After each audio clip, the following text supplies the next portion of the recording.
أعوذ بالله من الشيطان الرجيم بسم الله الرحمن الرحيم ربي هب لي حكما وألحقني بالصالحين واجعل لي لسان صدق في الآخرين واجعلني من ورثة جنة النعيم رب ابن لي عندك بيتا في الجنة رب اشرح لي صدري ويسر لي امري واحلل عقدة من لساني يفقهوا قولي رب زدني علما رب زدني علما رب زدنی علما۔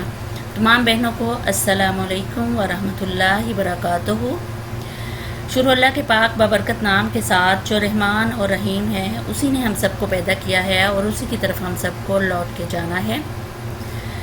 اللہ کے حکم سے آج ہم 27واں پارہ جو ہے وہ شروع کریں گے انشاءاللہ، اور 6 پارہ ہم جو ہے 6 پارے سے ہم نے سورہ زاریات جو ہے وہ شروع کی ہوئی ہے۔ تو سورہ زاریات میں ہم نے دیکھا کہ اس میں آخرت کے موضوع کے اوپر بات ہوئی ہے، اور پھر توحید کی جو دعوت ہے وہ پیش کی گئی، اور فرمایا گیا کہ تمہارے خالق نے تم کو دوسروں کی بندگی کے لیے پیدا نہیں کیا بلکہ صرف اور صرف اپنی بندگی کے لیے پیدا کیا ہے، اور وہ ایسا مبعود ہے، وہ ایسا خالق ہے جو سب کو رزق دیتا ہے، کسی سے رزق لینے کا محتاج نہیں، اور جس کی خدائی جو ہے خود اس کے اپنے بلبوتے پہ چل رہی ہے۔ پھر ہم دیکھ رہے تھے کہ انبیاء علیہ السلام کے ایک واقعے اور جو ان کی اقوام کے واقعہ ان کے اوپر مختصر بات ہوئی ہے کہ انبیاء علیہ السلام کا مقابلہ جب بھی کسی نے کیا ہے تو صرف اور صرف اس کی وجہ یہ ہے کہ انہوں نے اپنی ہر درمی ضد اور غرور کی بنیاد پر کیا ہے۔ تو نبی پاک صلی اللہ علیہ وسلم کو بتایا جا رہا ہے کہ آپ کا بھی اسی طرح ہی یہ ضد اور ہٹ درمی کی وجہ سے یہ لوگ آپ کا مقابلہ کر رہے ہیں، اور پھر نبی پاک صلی اللہ علیہ وسلم کو ہدایت بھی اس صورت میں فرمائی گئی کہ ان سرکشوں کی، ان بیوقوفوں کی جو ہے وہ اس کی فکر کرنا چھوڑ دو، اور کسی طریقے سے ان کے ساتھ الجھنے کی کوئی ضرورت نہیں ہے، لہٰذا ان کا بھی وہی انجام ہوگا جو پہلے اقوام کا انجام ہوا ہے۔ تو اب بھی جو ہم پڑھ رہے ہیں وہ حضرت ابراہیم علیہ السلام کا واقعہ پڑھ رہے ہیں کہ مختصراً بتایا گیا کہ حضرت ابراہیم علیہ السلام کے پاس جب فرشتے آئے اور ان کو جب کھانا جو ہے وہ پیش کیا گیا، بچھڑا پیش کیا گیا، تو انہوں نے کھانے نہیں کھایا، تو وہاں پہ حضرت ابراہیم علیہ السلام جو ہیں وہ ڈر گئے، خوفزدہ ہو گئے تھوڑا۔ تو اس پہ پھر فرشتوں نے حضرت ابراہیم علیہ السلام کو ایک بیٹے کی خوشخبری سنائی، جس کی بات سن کے ان کی بیوی جو ہے وہ بلکہ تھوڑا سا چیخ اٹھی اور بولی کہ میں کیسے ماں بن سکتی ہوں، میں تو جب کہ 5 ہوں۔ تو فرشتوں نے کہا کہ ایسا ہی ہوگا، یہی ہمیں حکم دیا گیا ہے، اور وہ رب العالمین جو ہے وہ حکیم بھی ہے اور سب کچھ جانتا ہے۔ تو اس سے آگے کا جو قصہ ہے وہ ہم پڑھتے ہیں۔ بسم اللہ الرحمن الرحیم۔ قال فما خطبكم أيها المرسلون قالوا إنا أرسلنا إلى قوم مجرمين لنرسل عليهم حجارة من طين۔ ابراہیم نے کہا اے فرشتگان الہی، کیا مہم آپ کو درپیش ہے؟ انہوں نے کہا ہم ایک مجرم قوم کی طرف بھیجے گئے ہیں، مجرم قوم یعنی قوم لوط کی طرف، تاکہ اس پر پکی ہوئی مٹی کے پتھر برسا دیں جو آپ کے رب کے ہاں حد سے گزر جانے والوں کے لیے نشان زدہ ہیں، یعنی ایک باقاعدہ وہ پتھر جو ہے وہ ایک نام اس کے اوپر لکھا ہوا ہے کہ اس بندے کو وہ لگے گا اور وہ ہلاک ہو جائے گا۔ تو یہی ان کی سزا تھی۔ تو پھر ہم نے ان سب لوگوں کو نکال لیا جو اس بستی میں مومن تھے، اور وہاں ہم نے ایک گھر کے سوا مسلمانوں کا کوئی گھر نہ پایا۔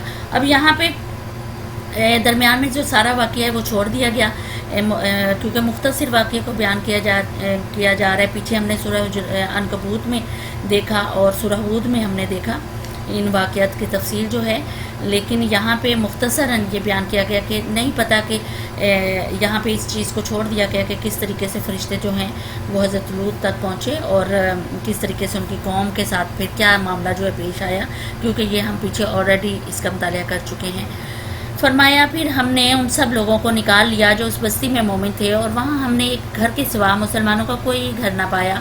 اس کے بعد ہم نے وہاں بس ایک نشانی ان لوگوں کے لیے چھوڑ دی جو دردناک عذاب سے ڈرتے ہوئے ہوں، اور تمہارے لیے نشانی ہے موسیٰ کے قصے میں جب ہم نے اسے سری سنند کے ساتھ فرعون کے پاس بھیجا تو وہ اپنے بل بوتے پر اکڑ کھڑا ہوا اور بولا یہ جادوگر ہے یا مجنون۔ آخرکار ہم نے اسے اور اس کے لشکروں کو پکڑا اور سب کو سمندر میں پھینک دیا اور وہ ملامت زدہ ہو کر رہ گئے۔ اور تمہارے لیے نشانی ہے عاد میں، جبکہ ہم نے ان پر ایک ایسی بے خیر ہوا بھیج دی جس چیز پر بھی وہ گزر گئی اسے بوسیدہ کر دیا۔ یعنی کہ اتنی تیز اس طریقے سے ہوا تھی، جو زاریات ہوا تھی، جس کا ہم نے میننگ بھی دیکھا کہ اتنی تیز ہوا تھی، اس میں آندھی تھا، طوفان تھا کہ اس میں سب کچھ تباہ و برباد کر دیا۔ اور تمہارے لیے نشانی ہے سمود میں، جب ان سے کہا گیا کہ ایک خاص وقت تک مزے کر لو، مگر اس تنبیہ پر بھی انہوں نے اپنے رب کے حکم سے سرتابی کی۔ آخرکار ان کے دیکھتے دیکھتے ایک اچانک ٹوٹ پڑنے والا عذاب نے ان کو آ لیا، پھر نہ ان میں اٹھنے کی سکت تھی اور نہ وہ اپنا بچاؤ کر سکتے تھے۔ اور ان سب سے پہلے ہم نے نوح علیہ السلام کی قوم کو ہلاک کیا، کیونکہ وہ فاسق لوگ تھے۔ آسمان کو ہم نے اپنے زور سے بنایا ہے اور ہم اس کی قدرت رکھتے ہیں۔ زمین کو ہم نے بچھایا اور ہم بڑے اچھے ہموار کرنے والے ہیں، اور ہر چیز کے ہم نے جوڑے بنائے ہیں، شاید کہ تم اس سے سبق لو۔ پس دوڑو اللہ کی طرف، میں تمہارے لیے اس کی طرف سے صاف صاف خبردار کرنے والا ہوں۔ یعنی اب خطاب جو ہے نبی پاک صلی اللہ علیہ وسلم کے ساتھ ہے کہ ان کو مختصراً انبیاء کرام کے اور ان قوموں کے واقعے جو ہے وہ سنانے کے بعد اب ان سے کہا گیا ہے کہ بس اللہ کی طرف پھر اپنی قدرت کا اللہ تعالیٰ نے مظاہرہ کروایا ہے کہ کس طریقے سے اللہ نے آسمان کو بنایا اور زمین کو کس طرح سے ہموار کیا ہے، اور پھر کہا ہے کہ دوڑ کے چلو اللہ کی طرف، یعنی کہ دوڑ کے اس کی رحمت کی طرف لپکو، اس کی طرف چلو، اور فرمایا کہ اس میں تمہاری اس کی طرف سے، اور ان کو بتا دو کہ میں تمہارے لیے صاف صاف خبردار کر دینے والا بنا کر بھیجا گیا ہوں، اور نہ بناؤ اللہ کے ساتھ کوئی دوسرا معبود، میں تمہارے لیے اس کی طرف سے صاف صاف خبردار کرنے والا ہوں۔ یوں ہی ہوتا رہا ہے، ان سے پہلے کی قوموں کے پاس بھی کوئی رسول ایسا نہیں آیا جسے انہوں نے یہ نہ کہا ہو کہ یہ ساحر ہے یا مجنون۔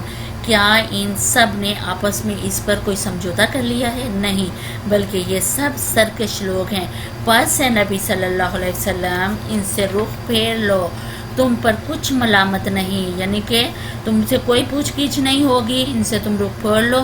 جس کو اچھی طرح سمجھ لینا چاہیے، ایک داعی حق جو ہے جب کسی شخص کے سامنے معقول دلائل کے ساتھ جو ہے اپنی دعوت صاف صاف پیش کر رہا ہو، تو اس پہ وہ پھر اعتراضات اور دلائل اگر دے رہے ہوں، اور حق واضح کرنے کا جو فرض ہے اس کے ذمہ تھا وہ اس نے دلائل کے ساتھ دیا، اور اس طرح کی ساری، تو اگر لوگ نہیں مانتے تو پھر کہا گیا ہے کہ ان سے بحث کرنے کی ضرورت نہیں ہے، کسی قسم کی کھپانے کی ضرورت نہیں ہے، اپنے آپ کو کھپانے کی ضرورت نہیں ہے۔ اگر انہوں نے ماننا ہوگا تو مان جائیں گے، ورنہ تمہارا فرض صرف اتنا ہے کہ کہہ دینا۔ اور یہی چیز جو ہے ہمارے اوپر بھی ہے کہ اگر ہم داعی حق دعوت لے کے، قرآن کی دعوت لے کے اٹھے ہیں، تو ہمارا بھی صرف یہ ہے کہ ہم کسی کو قائل وہ نہیں کر سکتے، کسی کو ہم زبردستی نہیں اس کے لا سکتے، اس طرف جبرن نہیں لا سکتے، ہم صرف اس کو کہہ سکتے ہیں، اس کو صرف دلائل دے سکتے ہیں، اس کو صرف اللہ کی نشانیوں سے آگاہ کرنے کے لیے یہ قرآن پاک جو ہے اس کو اس کی طرف متوجہ اس کی کروا سکتے ہیں، اور صرف ہمارا یہی فرض ہے کہ ہم نے اس تک دعوت پہنچانی ہے، آگے وہ آئے یا نہ آئے اس کا اپنی مرضی ہے۔ فرمایا البتہ نصیحت کرتے رہو، کیونکہ نصیحت ایمان لانے والوں کے لیے نافع ہے۔ میں نے جن اور انسانوں کو اس کے سوا کسی کام کے لیے پیدا نہیں کیا کہ وہ میری بندگی کریں۔ میں ان سے کوئی رزق نہیں چاہتا اور نہ یہ چاہتا ہوں کہ وہ مجھے کھلائیں، اللہ تو خود ہی رازق ہے، بڑی قوت والا اور زبردست۔ بس جن لوگوں نے ظلم کیا ان کے حصے کا بھی ویسا ہی عذاب تیار ہے جیسے لوگوں کو ان کے حصے کا مل چکا ہے۔ اس کے لیے یہ لوگ جلدی مچائیں، آخر کو تباہی ہے کفر کرنے والوں کے لیے اس روز جس کا انہیں خوف دلایا جا رہا ہے، یعنی حقیقت اور صداقت پر ظلم کرنا اور خود اپنی فطرت پر ظلم کرنا۔ یہ چیز بتائی جا رہی ہے کہ یہاں ظلم کرنے والوں سے وہ لوگ مراد ہیں جو خداوند عالم کے سوا دوسروں کی بندگی کرتے ہیں، جو آخرت کے منکر ہیں اور اپنے آپ کو دنیا میں غیر ذمہ دار جو ہے سمجھتے ہیں، اور پھر ان انبیاء کو جھٹلاتے ہیں جنہوں نے ان کو حقیقت سے آگاہ کر دیا ہے۔ تو یہ جواب جو ہے کفار کے اس مطالبے کا کہ وہ کیونکہ یوم آخرت کو جھٹلاتے تھے اور کہتے تھے کہ آخر ہم کس طریقے سے ہم جو ہیں وہ زندہ ہو جائیں گے مرے ہوئے، تو یہ ساری صورت میں ان کو جواب دیا گیا ہے کہ کیوں نہیں تم لوگ زندہ ہو سکتے ہیں۔ تو یہ سورہ زاریات، آگے سورہ طور، تو اس کو انشاءاللہ ہم ترجمہ تفسیر اس کی دیکھتے ہیں تو اس کو سمجھنے کی کوشش کرتے ہیں۔ سورہ طور ترتیب کے لحاظ سے 52 نمبر ہے، نزول کے اعتبار سے 76 نمبر ہے۔ طور خاص پہاڑ، وہ خاص پہاڑ جو کہ حضرت موسیٰ علیہ السلام کو نبوت سے سرفراز فرمایا گیا تھا، جس پہاڑ پہ اللہ تعالیٰ نے، تو اس پہاڑ کا یہاں پہ ذکر ہے، اور اس میں بھی وہی نبی صلی اللہ علیہ وسلم کے خلاف جو اعتراضات الزامات ہوئے تھے ان کا جواب دیا گیا، اور آخرت کے موضوع پہ اس صورت میں بات ہوئی ہے، اور پھر نبی صلی اللہ علیہ وسلم کو کہا گیا ہے کہ ان الزامات اور اعتراضات کی پرواہ کیے بغیر اپنا دعوت کا کام جو ہے اس مسلسل جاری رکھو۔ آخر میں پھر ہم دیکھیں گے کہ یہ تاکید بھی اللہ تعالیٰ نے نبی صلی اللہ علیہ وسلم کو فرمائی ہے کہ صبر کے ساتھ ان مزاحمت اور جو یہ رکاوٹیں ڈال رہے ہیں ان کا مقابلہ جو ہے وہ صبر کے ساتھ کرو، اور اطمینان سے اپنا کام جو ہے وہ کرتے رہو۔ بسم اللہ الرحمن الرحیم۔ قسم ہے طور کی اور ایک ایسی کھلی کتاب کی جو رقیق جلد میں لکھی ہوئی ہے، اور آباد گھر کی اور اونچی چھت کی یعنی خانہ کعبہ کی، اور اونچی چھت یعنی آسمان کی، اور موجزن سمندر کی جو ٹھاٹے مارتا ہوا سمندر ہو، اس کو کہتے ہیں موجزن سمندر، کہ تیرے رب کا عذاب ضرور واقع ہونے والا ہے جسے کوئی دفع کرنے والا نہیں ہے۔ وہ اس روز واقع ہوگا جب آسمان بری طرح ڈگمگائے گا، یعنی کس طریقے سے اللہ تعالیٰ نے مختلف چیزوں کی جو ہے قسم کھا کے تو پھر کہا ہے کہ جس چیز کا یہ لوگ انکار کر رہے ہیں کہ دوبارہ جو ہے وہ نہیں اٹھائے جائیں گے اور نہیں یعنی حاضر ہوں گے اللہ کے ہاں، اور کوئی ایسا نظام جو ہے وہ نہیں ہوگا کہ مرنے کے بعد بس بات مر گئے تو بات ختم ہو گئی۔ تو یہاں پہ اللہ تعالیٰ نے مختلف چیزوں کی قسم کھانے کے بعد کہا ہے کہ اس روز واقعہ ہوگا جب آسمان بری طرح ڈگمگائے گا۔ پھر فرمایا اللہ تعالیٰ نے، اور پہاڑ اڑے اڑے پھریں گے، تباہی ہے اس روز ان جھٹلانے والوں کے لیے جو آج کھیل کے طور پر اپنی حجت بازیوں میں لگے ہوئے ہیں، جس دن انہیں دھکے مار مار کر نارے جہنم کی طرف لے جایا جائے گا۔ اس وقت ان سے کہا جائے گا کہ وہی آگ ہے جسے تم جھٹلایا کرتے تھے، اب بتاؤ یہ جادو ہے یا تمہیں سوجھ نہیں رہا؟ جاؤ اب جلسو اس کے اندر، تم خواہ صبر کرو یا نہ کرو تمہارے لیے یکساں ہے، تمہیں ویسا ہی بدلہ دیا جا رہا ہے جیسے تم عمل کر رہے تھے۔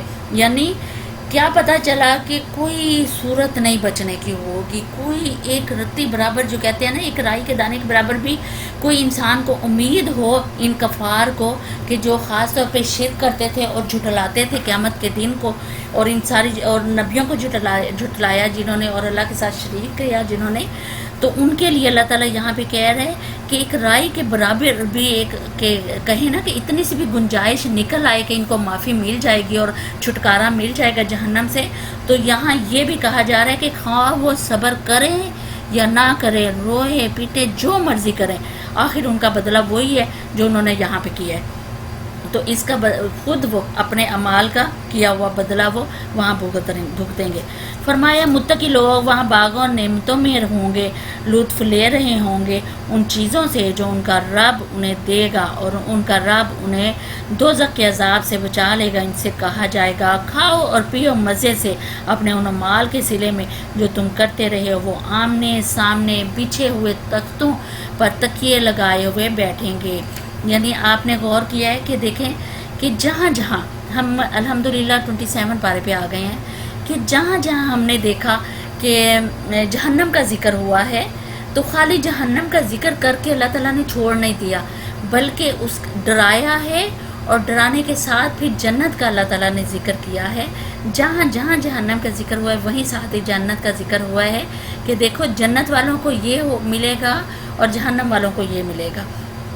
تو اب فیصلہ جو ہے وہ پھر ہمارے اوپر چھوڑ دیا گیا، تو چاہو تو تم جنت کی ان رنگینیوں کو اپنا لو اور ان کو حاصل کرنے کے لیے کوشش کر لو، چاہو تو جہنم کا جو عذاب ہے وہ بھگتنے کے لیے تیار ہو جاؤ۔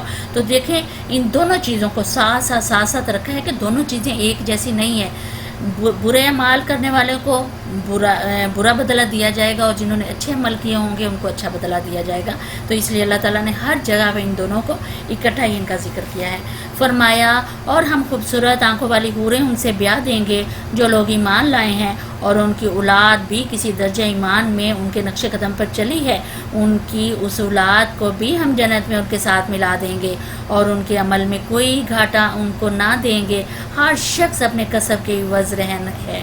یعنی دیکھیں یہاں پہ مختلف سوالات ہم لوگ کرتے ہیں کہ بچے کہاں جائیں گے، کیا ہم لوگ جنت میں جا کے ملتے ہیں، کیا ہم روحیں آپس میں ملتی ہیں یا یہ۔ تو دیکھیں یہاں پہ صاف اللہ تعالیٰ کہہ رہے ہیں کہ جن کی اولاد جو ہے وہ بھی ماں باپ کے نیک ماں باپ ان کے نقش قدم پہ چلی ہے، تو ان کو بھی اللہ تعالیٰ جنت میں ان کے ساتھ ملا دے گا اور پھر اکٹھا ان کو رکھے گا وہاں پہ، اور ان کے عمل میں کوئی کسی قسم کی کمی جو ہے وہ نہیں ہوگی، کہ یعنی کہ وہ ملیں گے آپس میں۔ فرمایا ہم ان کو ہر طرح کے پھل اور گوشت جس چیز کو بھی ان کا جی چاہے گا خوب دیے جائیں گے، یعنی پھل اور گوشت جو وہ چاہیں گے وہاں پہ کھائیں گے۔ وہاں وہ ایک دوسرے سے جامی شراب لپک کر لے رہے ہوں گے، جس میں نہ یا وہ گوئی ہوگی نہ بدکاری، اور ان کی خدمت میں وہ لڑکے دوڑتے پھر رہے ہوں گے جو انہی کے لیے مخصوص ہوں گے، ایسے خوبصورت جیسے چھپا کر رکھے ہوئے موتی۔ یہ لوگ آپس میں ایک دوسرے سے دنیا میں گزرے ہوئے حالات پوچھیں گے، یہ کہیں گے کہ ہم پہلے اپنے گھر والوں میں ڈرتے ہوئے زندگی بسر کرتے تھے، آخرکار اللہ نے ہم پر فضل فرمایا اور ہمیں جلسا دینے والی ہوا کے عذاب سے بچا لیا۔ ہم پچھلی زندگی میں اس سے دعائیں مانگتے تھے، وہ واقعی بڑا ہی محسن اور رحیم ہے۔ دیکھیں کہ جو پچھلی، اس کا مطلب ہے پچھلی زندگی جو ہم گزار کے گئے ہیں جائیں گے، تو اس کا ذکر، اس زندگی کا ذکر ہم لوگ وہاں پہ کریں گے آپس میں بیٹھ کے، کہ کس طریقے سے ہم لوگ یہاں پہ اللہ سے دعائیں مانگا کرتے تھے، پھر اللہ نے اپنا وعدہ سچ کر دکھایا، اور کس طریقے سے یہاں پہ ہم ڈر کے لوگوں سے عمل کیا کرتے تھے، خاص طور پہ اپنے گھر والوں کا یہاں ذکر کیا گیا، تو کس طریقے سے ہم وہ کرتے تھے۔ تو وہاں پہ اس کا مطلب ہے کہ وہاں پہ یہ ساری چیز جو ہے ڈسکس ہوگی، جو پچھلی دنیا کی زندگی ہوگی اس کے بارے میں باتیں کریں گے۔ فرمایا پس ہے نبی صلی اللہ علیہ وسلم تم نصیحت کیے جاؤ اپنے رب کے فضل سے، نہ تم کاہن ہو اور نہ مجنون۔ کیا یہ لوگ کہتے ہیں کہ یہ شخص شاعر ہے جس کے حق میں ہم گردش ایام کا انتظار کر رہے ہیں؟ ان سے کہو اچھا انتظار کرو، میں بھی تمہارے ساتھ انتظار کرتا ہوں۔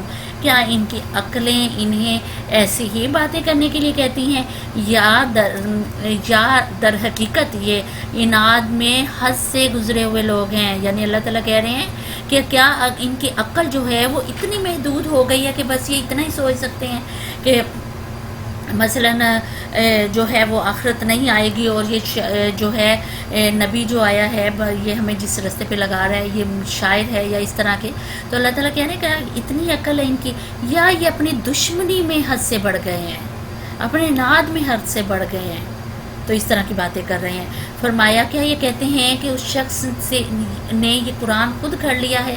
اصل بات یہ ہے کہ یہ ایمان نہیں لاتے، اگر یہ اپنے اس قول میں سچے ہیں تو اس شان کا ایک کلام بنا کر لائیں۔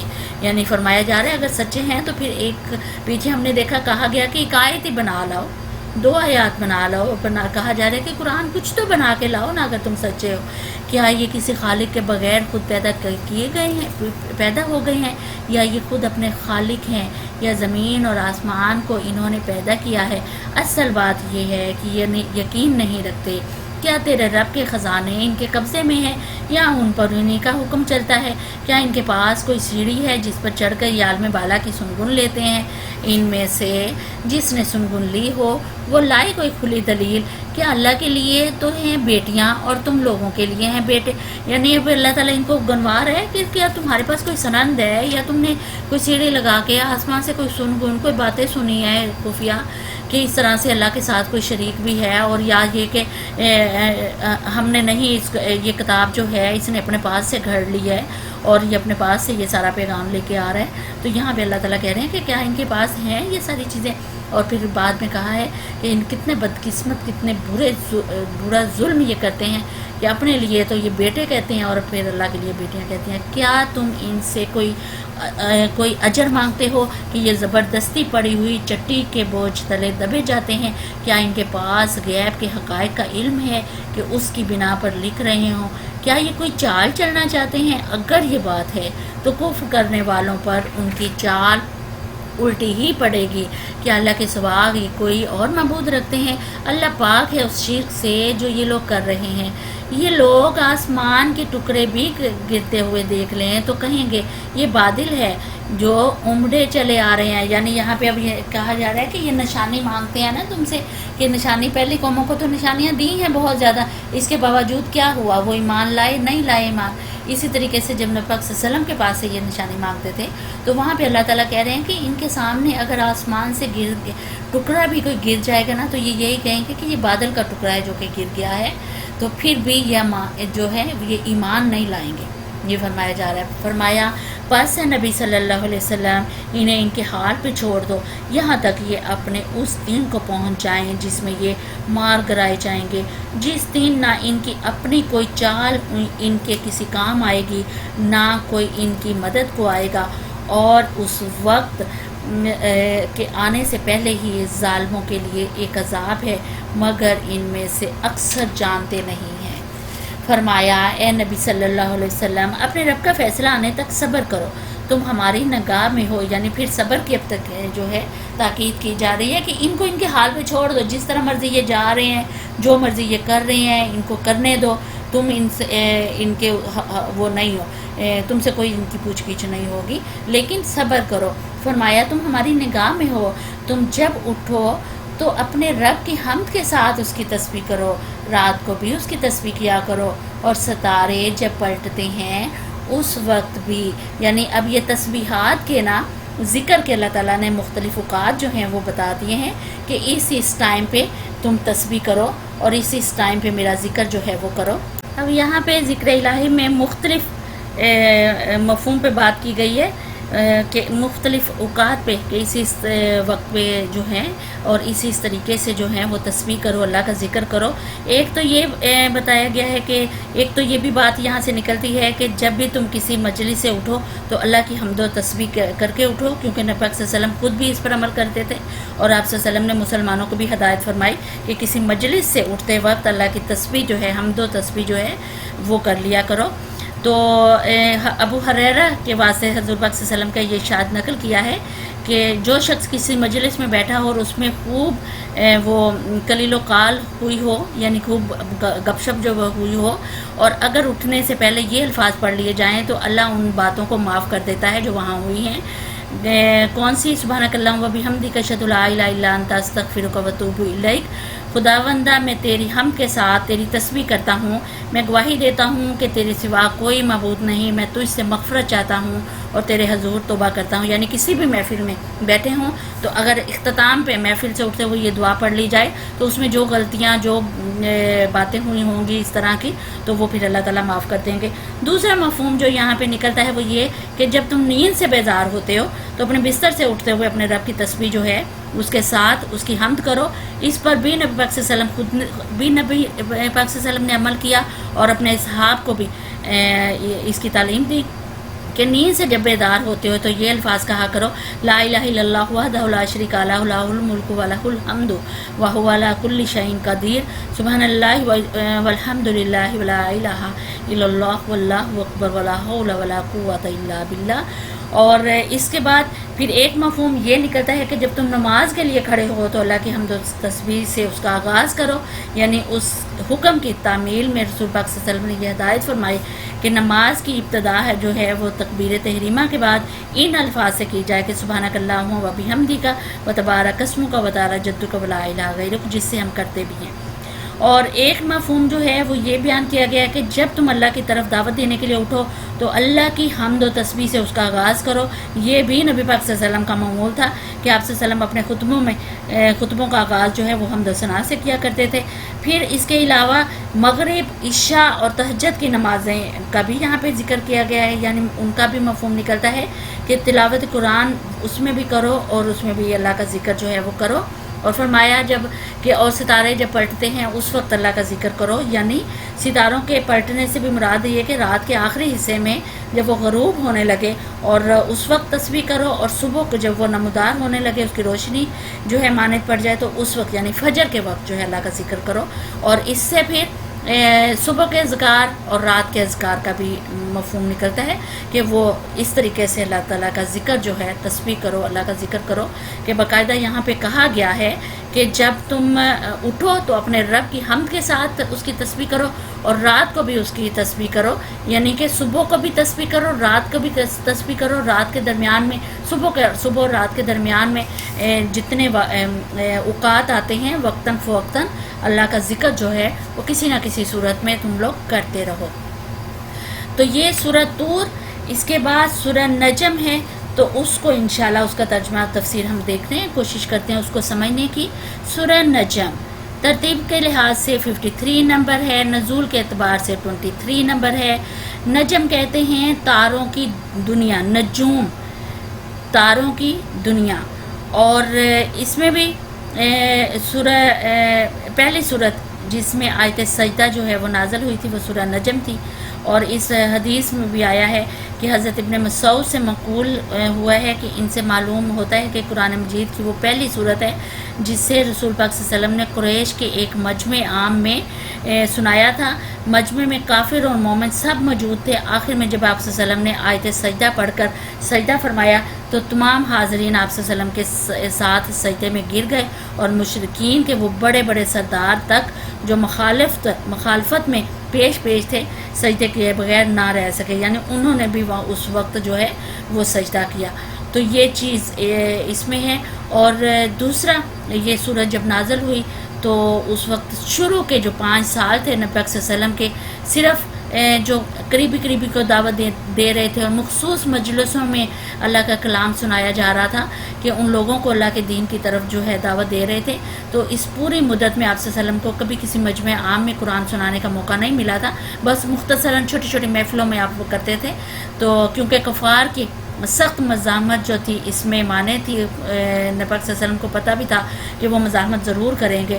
تو پھر آپ صلی اللہ علیہ وسلم کی شخصیت، آپ صلی اللہ علیہ وسلم کی تبلیغ میں بھی کسی بلا کی کشش اور قرآن مجید کی آیات میں بھی کسی غضب کی تاثیر تھی، اس لیے وہ کوشش کرتے تھے کہ اس کلام کو نہ خود سنیں نہ کسی کو سننے دے، اور آپ صلی اللہ علیہ وسلم کے خلاف طرح طرح کی جو غلط فہمیاں وہ پھیلائیں لوگوں میں اور پروپیگنڈے کریں. تو اس طرح سے پھر اس غرض کے لیے ایک طرف تو وہ جگہ جگہ یہ مشہور کرتے پھر رہے تھے کہ نبی پاک صلی اللہ علیہ وسلم جو ہیں وہ بہک گئے ہیں اور لوگوں کو گمراہ کر رہے ہیں. دوسری طرف ان کا یہ مستقل طریقہ تھا کہ جہاں پہ بھی آپ صلی اللہ علیہ وسلم قرآن سنانے کی کوشش کرتے وہاں وہ شور مچاتے، اور تاکہ لوگ جو ہیں وہ سن نہ سکیں ان کی بات، جس بنا پر آپ صلی اللہ علیہ وسلم کو گمراہ اور بہکا ہوا آدمی وہ قرار دیتے تھے. تو ان حالات میں پھر ایک روز نبی پاک صلی اللہ علیہ وسلم حرم پاک میں موجود تھے جہاں قریش کے لوگوں کا ایک بڑا مجمع جو موجود تھا. تو یک تقریر جو ہے کرنے آپ صلی اللہ علیہ وسلم کھڑے ہو گئے. تو اس وقت پھر اللہ تعالیٰ کی طرف سے آپ صلی اللہ علیہ وسلم کی زبان مبارک پر یہ خطبہ جو ہے سورہ نجم کی صورت میں لایا گیا، سنایا. آپ صلی اللہ علیہ وسلم نے سنانا شروع کیا، جو کہ مخالفین کو اس پر شور مچانے کا ہوش ہی نہ رہا کہ وہ شور مچاتے تھے، کیونکہ تو ان کو اس وقت ہوش نہ ہوا. اور جب ختم کی یہ سورت جو ہے پڑھنے کمپلیٹ ہوئی تو جب آپ صلی اللہ علیہ وسلم نے سجدہ فرمایا تو وہ بھی سجدے میں گر گئے. بعد میں پھر بلکہ وہ سخت پریشان بھی ہوئے کہ یہ ان سے کیا غلطی ہوئی، یہ کیا، لیکن اللہ تعالیٰ کا کرنا ایسا تھا کہ اللہ تعالیٰ نے ان کو بھی سجدے میں گرا دیا. تو یہ سورہ نجم میں انشاءاللہ اس کو ہم دیکھتے ہیں. اس کا موضوع بھی کفار مکہ کو ان کے رویے کی غلطی پر متنبہ کرنا ہے جو وہ قرآن اور محمد صلی اللہ علیہ وسلم کے مقابلے میں اختیار کیے ہوئے تھے. تو یہ انشاءاللہ ہم اس میں دیکھیں گے. بسم اللہ الرحمن الرحیم. قسم ہے تارے کی جب کہ وہ غروب ہوا، تمہارا رقیق تمہارا رفیق نہ بھٹکا ہے نہ بہکا ہے۔ اب یہاں پہ اللہ تعالیٰ نے تارے کی قسم کھائی ہے کہ جب وہ غروب ہوا کہ تمہارا رفیق نہ بھٹکا ہے نہ بہکا ہے، کہ یعنی قریش کو یہاں پہ اللہ تعالیٰ احساس دلا رہے ہیں کہ جس شخص کا تم سے ذکر کیا جا رہا ہے وہ تمہارے ہاں کہیں باہر سے نہیں آیا، یا وہ کوئی اجنبی نہیں ہے کہ اس سے تمہاری پہلے کوئی جان پہچان ہی نہ رہی ہو، تمہاری اپنی قوم کا وہ آدمی ہے، تمہارے ساتھ ہی وہ رہتا ہے، تمہارا بچہ بچہ اس کو جانتا ہے، اور یہ کہ اس کے سیرت و کردار کا بھی ہر انسان کو پتہ ہے کہ کیسے اس کے معاملات رہے ہیں اور کس طرح کی اس کی عادات و خصائل ہیں۔ تو آج تک تمہارے درمیان اس کے زندگی جو ہے وہ کیسی رہی ہے، تو اس کے بارے میں منہ پھاڑ پھاڑ کر تم لوگ جو کہتے ہو کہ تمہارے اندر ہزاروں آدمی اس کے جاننے والے موجود ہیں جو خود دیکھ سکتے ہیں کہ یہ کس طرح کا ہے، تو اس کے بارے میں تم یہ کہہ رہے ہو کہ یہ بہک گیا ہے، یہ بھٹک گیا ہے، یا اس طرح کی ساری غلط فہمیاں تم وہ کہہ رہے ہو۔ تو یہاں پہ اللہ تعالیٰ ان کو کہہ رہے ہیں کہ یہ تمہارا رفیق جو ہے، جو تمہارے درمیان میں رہنے والا ہے، ہم اتنے عرصے سے رہ رہا ہے تمہارے درمیان میں، یہ نہ بہکا ہوا ہے نہ بھٹکا ہوا ہے۔ اور پھر کہا گیا کہ وہ اپنی خواہش نفس سے نہیں بولتا، کہ وہ اپنی مرضی سے بھی نہیں بول رہا، یہ تو ایک وحی ہے جو اس پر نازل کی گئی ہے، یعنی قرآن پاک جو ہے یہ ایک وحی ہے جو اس کی طرف نازل کی گئی ہے، وہ ہمارے حکم سے نازل کی جا رہی ہے وحی، اور وہی وہ سنا رہا ہے۔ اس سے زبردست قوت والے نے تعلیم دی ہے جو بڑا صاحب حکمت ہے، وہ سامنے آ کھڑا ہوا جب کہ وہ بالائی افق پر تھا۔ افق سے مراد آسمان کا وہ مشرقی کنارہ جہاں سے سورج جو ہے وہ طلوع ہوتا ہے اور دن کی روشنی پھیلتی ہے، اس کو یہاں پہ کہا گیا ہے۔ فرمایا پھر قریب آیا اور اوپر معلق ہو گیا، یہاں تک کہ وہ دو کمانوں کے درمیان یا اس سے کچھ کم فاصلہ رہ گیا۔ تب اس نے اللہ کے بندے کو وحی پہنچائی جو وحی بھی اسے پہنچانی تھی۔ نظر نے جو کچھ دیکھا دل نے اس میں جھوٹ نہ ملایا، یعنی جس چیز کا مشاہدہ کیا جو دن کی روشنی میں اور پوری بیداری کے حالت میں کھلی آنکھوں سے محمد صلی اللہ علیہ وسلم کو ہوا ہے، اس پر ان کے دل نے یہ نہیں کہا کہ یہ نظر کا دھوکہ ہے، یا کہ یہ کوئی جن ہے یا شیطان ہے جو مجھے نظر آ رہا ہے، یا میرے ساتھ کوئی خیالی صورت آ رہی ہے اور میں جاگتے میں کوئی خواب دیکھ رہا ہوں، بلکہ ان کے دل نے ٹھیک وہی کچھ سمجھا جو ان کی آنکھوں نے دیکھا تھا، کہ یعنی جو حضرت جبرائیل علیہ السلام آ رہے ہیں، جو پیغام یہ پہنچا رہے ہیں، وہ واقعی خدا کی طرف سے ہے۔ تو یہاں اس چیز کا ذکر کیا جا رہا ہے۔ فرمایا اب کیا تم اس چیز پر اس سے جھگڑتے ہو جسے وہ آنکھوں سے دیکھتا ہے؟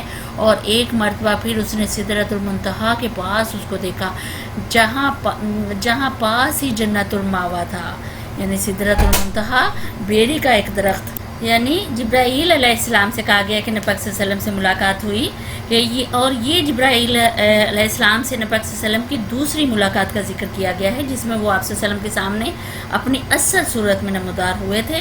تو یہ سدرۃ المنتہا بتایا گیا ہے کہ وہاں پہ ملاقات ہوئی تھی، اور ساتھ میں پھر بتایا گیا کہ جنت الماوا تھا، یعنی کہ وہ جنت جو قیام گاہ تھی وہ بھی اس کے ساتھ ہی تھی، تو وہاں کا اس کا ذکر کیا جا رہا ہے۔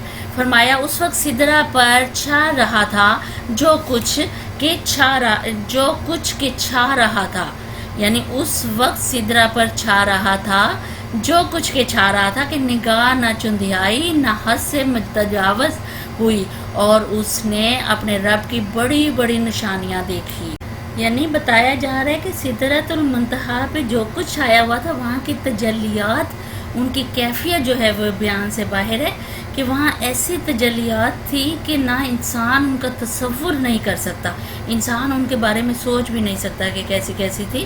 تو لہٰذا نبی پاک صلی اللہ علیہ وسلم کو کیونکہ اللہ تعالیٰ نے ان کے دل میں اتنی وسعت پیدا کر دی تھی، جو کہ آگے جا کے ہم پڑھیں گے بھی، کہ ان کے دل میں اتنی وسعت پیدا کر دی تھی کہ اور ایسی زبردست قسم کی تجلیات ان کے سامنے دیکھ کے بھی آپ صلی اللہ علیہ وسلم کی نظر نگاہ میں کوئی اس طرح کا چکا چونک، کوئی اس طرح کے وہ پیدا نہیں ہوا تھا، بلکہ آپ صلی اللہ علیہ وسلم پورے سکون کے ساتھ ان کو دیکھ رہے تھے، اور دوسری طرف کہ اس بلا کا ضبط تھا، اور اتنی یکسوئی سے وہ سارے کمالات دیکھ رہے تھے کہ جس کا مقصد یہ ہے کہ آپ صلی اللہ علیہ وسلم کو جس مقصد کے لیے بلایا گیا تھا، وہ آپ پوری توجہ کے ساتھ، پوری دلجمی کے ساتھ ان نشانیوں کا مظاہرہ جو ہے وہ دیکھ رہے تھے، نظارہ کر رہے تھے۔ تو یہ یہاں پہ فرمایا جا رہا ہے۔ فرمایا